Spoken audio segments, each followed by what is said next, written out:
Welcome to The Healing Artist. I'm your host, Frida, and friends, this is our 99th episode. 99 episodes. We have one more to go, and then we are going to be in the year 2026. What is even happening? I am reflecting upon the fact that I had almost zero public speaking skills before I started this podcast. I think maybe 10 or 11 months ago, and 10 months ago. Holy cazoli, we did it. My goal was to make 100 episodes by Christmas. That is absolutely going to be taking place. And happy 99th Healing Artist episode. I am extraordinarily proud of myself. And I have learned to get better at talking to you. I have gotten better at just speaking off the cuff extemporaneously. And I've loved meeting guests from all over the world. And most of them have come to my inbox, and I've gotten to be like yes or no to the people that come to me. I mean, how amazing is that? And that brings me to what I wanted to talk today about on this Hump Day Healing. And that is about pausing before responding. Do you pause before you respond? As a former people pleaser / I'm still kind of learning about my people pleasing things. Occasionally I catch myself doing this. So this is something that I'm working on. I have a tendency to want to help everybody. I want to do everything. I want to say yes to all the things. And a big lesson for me that I've had to learn this last year is really practicing my pause before I respond. Because I also am a person that does what they say they're going to do. And I've had hundreds of examples of times that I've said yes to something in my life, and then when the thing actually rolls around and it's time to get going doing it, I'm a little resentful because I don't want to do it, and I'm doing it anyway because I said I'd do it. So that's something that I had, oh my God, I had a major lesson in the past, and I don't know the time frame of it because time has no meaning. But it was pre-pandemic. I was definitely still working as an event planner. And man, oh man, we were in a tricky situation with the condo that we lived in. There was a set of apartments below our condo, and it was an illegal unit, and it had nothing to do with us, but it's part of our building. Like, the person who had originally rented this to them had also sold their unit to somebody else. So it was just one of these things. It's kind of something that happens in the Bay Area all of the time. There's illegal units all over. Anyway, we were doing an entire retrofit, and this unit had to be vacated in order for that work to get done. Also, it wasn't supposed to be there. The ceilings weren't tall enough. There was only one egress. So, that's not the way, you couldn't get out of any of the windows. So if there was any kind of fire or something, it was quite dangerous. So we had to, as an HOA, ask those people to leave. Now, that wasn't my husband and my responsibility. It was the responsibility of the person who owned the unit.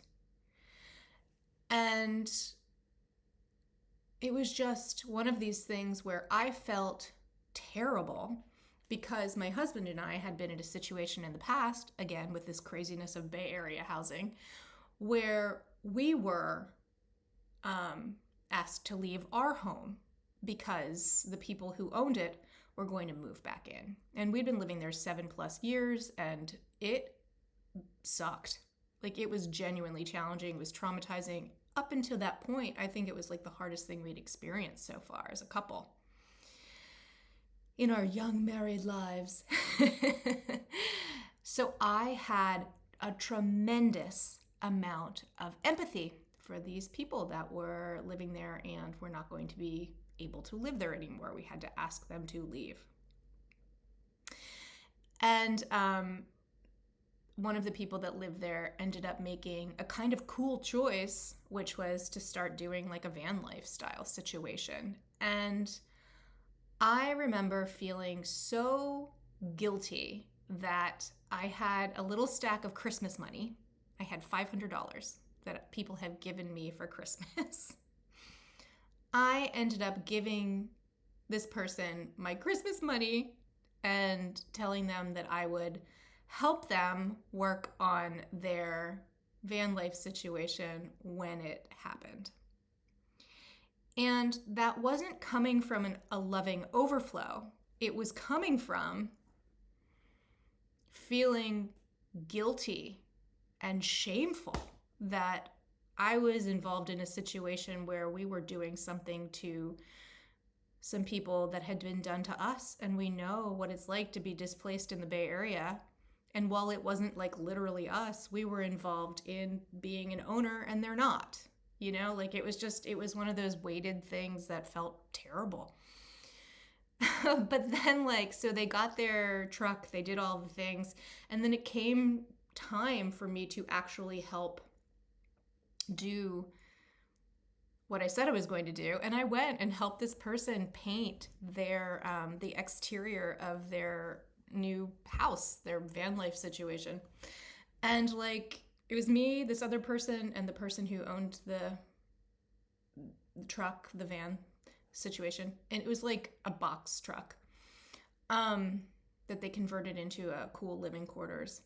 And like I helped for 2 days, so I gave them my weekend and I was still working. I mean, and I like worked like 60 hours a week, and then I went and did this, and I worked, you know, like 12 or more hour days on the weekend painting this thing.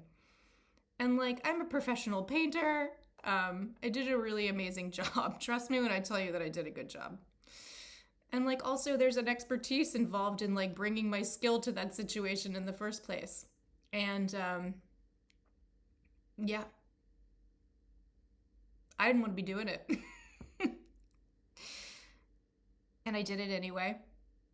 And when I was finished with that, I was so exhausted in every way, shape, and form, like internally exhausted from the stress, from the guilt of like the whole thing in the first place, all of it. And everything that was happening with the retrofit at home, and like it was just an extremely stressful 3D time. And I said to myself, I will never do this again. I will always pause and wait before saying yes to things. I have to be careful about what I say yes to. And like this was the last big major thing that I did, and it was years ago. But since then, I have had other ones along the way. Nothing as big as that. That was like that big whammy in my face, like, Frida, you have to stop doing this. You have to, and like, I need to implement the pause. So what is the pause? So when I get an email now or a text message and it's not like an easy answer, I will implement the pause before responding, which can just be a reply back like, I've gotten your email, thank you so much, let me get back to you in a few days. And then I will write myself a note and I will like sit into my body, sit into the seat of myself, look at my calendar and like assess, is this something that actually feels right for me? A way that it has played out in this last year is with this podcast. So I actually have lots and lots and lots of people email me and ask to be on the show. I get a lot of bookers, like people's agents reaching out and saying, hey, can we come on The Healing Artist? I have this client and here's their bio and this is what they're about. And based on this episode, we think they'd be good for you to talk to. And I really need to sink into it. It takes time to like look and see, is this a good fit to have a conversation with this person? So I think I've interviewed maybe about 20, 25 people over the course of 2025. And in that, I have invited probably about like 8 of them. And the others were people that either came to me or, that came in my inbox or came from their agents. And from this, I've had some major learning over the course of this year doing the podcast because I said yes to, Richmond. Can you hear that? Let's see how long it goes. Okay, we just have one today. So living in Richmond, they blow this like alert system horn every Wednesday at 11 a.m. in order to test it. It's like an emergency system. There is a couple there's like Chevron refinery within Richmond, and we don't live anywhere near that. However, you can hear the like that they do. And it's the funniest thing because sometimes I feel like I've made a story up in my head that like on Take Your Kid to Work Day or like over the summer, sometimes they will just go off on it. Like they'll do 2 or 3 of them. And I'm like, oh, somebody has somebody visiting and they're just like on the horn, like trying it multiple times. Every single time that thing goes off, I always go, Richmond! Because that's, my husband and I lived in Oakland for so long. We lived in Oakland 14 plus years. And now here we are in Richmond and we get that whoop, like it's Wednesday and it's 11 o'clock. Okay, back to where we were. Let's see. Okay, so I said yes to a few guests that I didn't do my due diligence looking into. So it's just a couple of interviews that I really was like, oh, okay, this isn't something that I would have chosen if I really sank into the energy and checked in about it. I was just following the energy. Like as things were coming, I was just saying yes and what is this and learning, right? So I think that you have to do some so that you can feel into, ooh, this is the thing that I want to walk towards, or not so much. In the course of doing this podcast, I have made several friends, people all over the world, right? That I've never met before. And then I'm like sitting across from them in this podcast space on Zoom, looking into their eyes. And I've had a number of moments where I was just like, oh, sister, there you are. I've had a number of moments like that where I'm just like, oh man, we've done this before. How fun to see you embodied the way you are, showing up the way you are this time around. How fun to see you. Isn't that neat? That has happened a few times for me doing this. It's one of my favorite things about having this podcast. It's so cool. So I don't know the number of people that have reached out to me, but I've had to learn to say no. And it's easily like the amount that I've had, double that. So I've easily said no to like at least 25 guests. Here's something I don't share on The Healing Artist, and that is products. I'm happy to share an app or something like that you wanted to like talk about the app, and that's kind of a product, but I don't share like stuff. Like my preference is healing modalities. What healing modality are you using? And like I have a beautiful human that shares like about a hypnosis app that they made, and one that shared about a tapping app that they made. Those are modalities in order to help you with your healing. Yeah, like products. Like take this pill and it's going to do XYZ for you. Or sit in this, red light therapy thing. Or chamber Like, I know somebody reached out like about sitting inside these little tent things and it was good with your healing and stuff. And it's like, what are you doing? Are you trying to sell people the little tent things that, yeah. So, like, I don't want to ever be a commercial. But if you wanted to share your healing modality or the way that you heal, the way that you are an energy healer, that's still technically introducing somebody to someone that could possibly turn into a client in the future. But you think you understand what I'm talking about. I don't do like supplements or stuff. The only way that I would do something like that is if I had tried it and thoroughly believed in it before sharing it. I'm not going to share somebody's supplements that they make in their garage. And because I don't, that's not where I'm at. So, pausing before responding. So, I had to do a few of these not exactly in alignment interviews in order to really learn to feel into and ask the right questions about what kind of energy healer are you? What kind of story do you want to share? Where are the ways in which we align?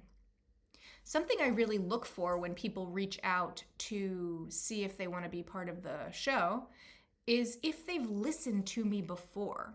If you're just finding me somehow doing an online search and you actually haven't consumed my content, it is nice if a person references something that I've said in an episode before or makes note of it before then jumping into, can I be on your show? Or I have a client that would like to XYZ.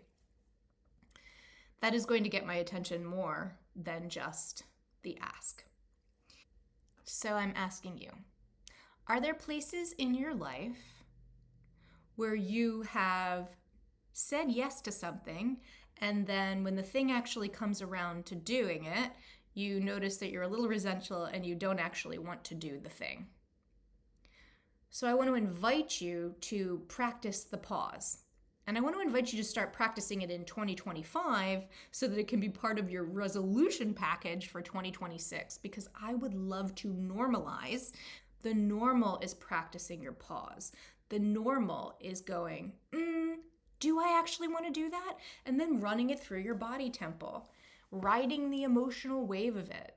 Now, I know in human design, you can have the with the sacral authority, or you can have the emotional wave. There's other ways, ego, but I don't know how that one presents itself. I just know the main two. So sinking into it though, and when you really are saying yes, making sure that it's coming from like a really truly aligned place within yourself. I have done everything in my power to create a life for myself in which I have the ability to practice the pause before responding. Some people do not realistically live in a world like this. They have not gotten themselves to the point where they're able to do this. And if you have children, like that's a big one, right? Like the kid wants to be at the birthday party and you're going to drive them to gymnastics or baseball or wherever else you're going. There's a level of privilege that I have. So let's start with that, right? I'm speaking from this place of I have manufactured my life to make sure that I have the ability to pause before responding. So that's step one. But from that place, giving myself space to decide whether it's a yes or no. And sometimes I don't know. Sometimes it takes time and then I'll just go sort of with that gut reaction, like, sure, let's give it a shot. Because within that, with following that intuition, there might be something in there for me. A lesson, something that happens that cracks open more space in another direction, just a different pathway. Who knows, right?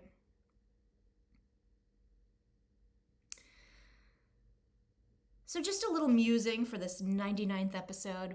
And then I am so excited. I am going to record my 100th episode and I am going to be done for the year. Ah, wow.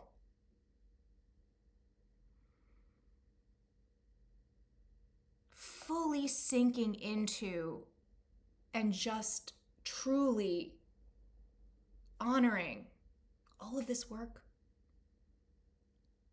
all of this learning, change. I'm just in awe.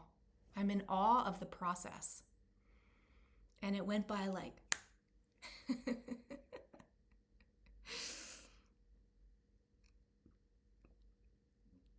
How do we mark the passage of time?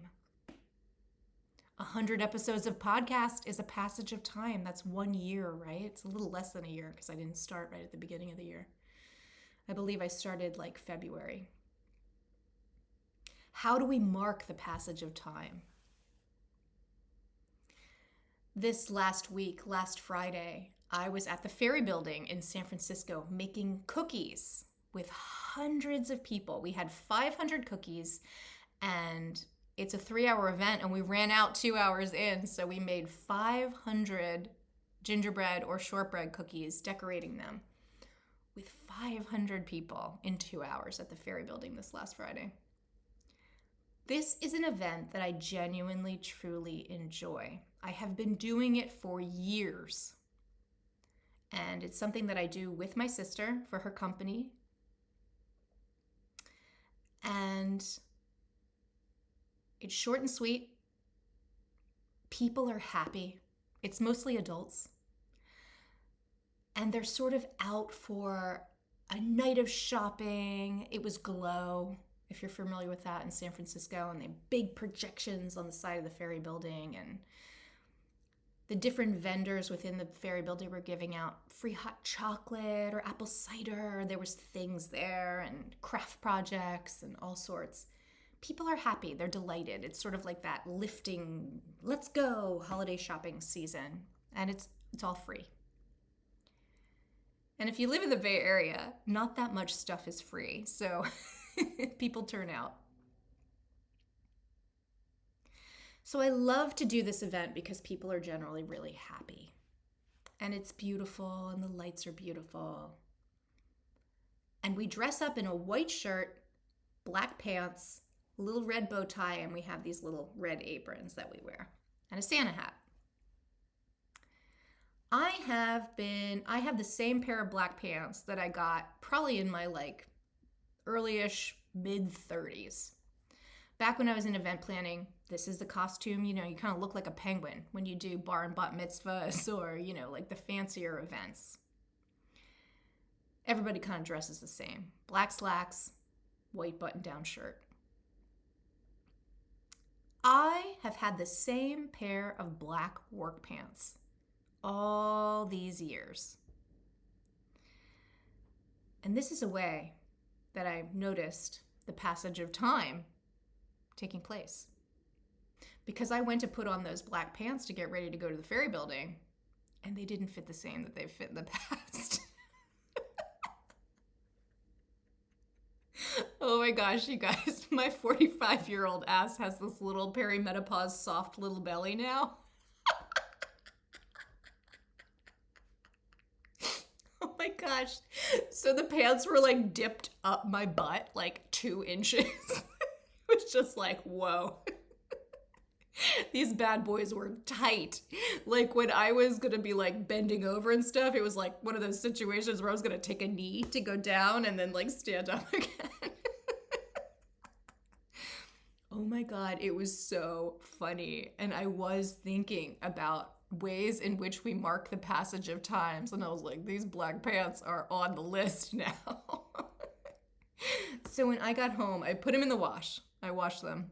And now they are in the donation pile because something I love to do in December or early January, depending on how my calendar pans out, is I actually love to go through everything I own and just donate a large percentage of it. Because like if it did not get used in the last 6 months to a year, then I have to really like hold it and Marie Kondo over top of it, just sort of like, does this spark joy? And if it does not, it's getting out of here. Because that's a great way to keep energy moving, not holding on to things that we don't need. And as a visual artist, I have a tendency to hold on to materials long past their useful nature. Or I'll keep thinking, oh, I'm going to get to that project. And I hold on to those longer than that 6 months to a year thing. So this year, I am going to promise myself I'm going through those art supplies and I'm going to donate them. And we have a wonderful place, actually. It's called Urban Ore, and it's over in Berkeley, and they accept donations. And I really am excited to take a load to them at some point in the near future. Now, they will not be getting the black pants, they take the art supplies, but those black pants will be on the back of a Salvation Army truck at some point. Actually, we usually donate to Goodwill. I usually just drive it to Goodwill. All right, friends, this has been fun. Happy 99th Hump Day Healing, and I really wanted to tell you I love you, God, Universe, Source loves you, and I hope that you have a wonderful day. Oh, something I forgot to tell you is when we go to the Fairy Building and make these cookies, I call them public cookies. We have like hundreds of bins of candy and icing and sprinkles and like all of this stuff on like 10 tables. And people are like sticking their hands in these M&Ms and dots and snow caps and all of that. And it always cracks me up because I think that it's like, if you come in like the first 30 minutes, that's like great. You're going to have a lot of success with what's happening in these bins. But, throughout the night, the public is putting 500 people are like sticking little spoons and all sorts like into these supplies to then decorate their cookies. So I've taken to calling them public cookies. And I'm always like kind of teasing back and forth with my sister. I'm just like, would you make a public cookie? And that's kind of my question to you. Would you go to an event and make a public cookie? And do you want to make a public cookie after the first 30 minutes of the public being at the cookies? Anyway, if you're into making public cookies, I'll probably be back at the Fairy Building if they have us back again next holiday season. And I'll have a new pair of black pants.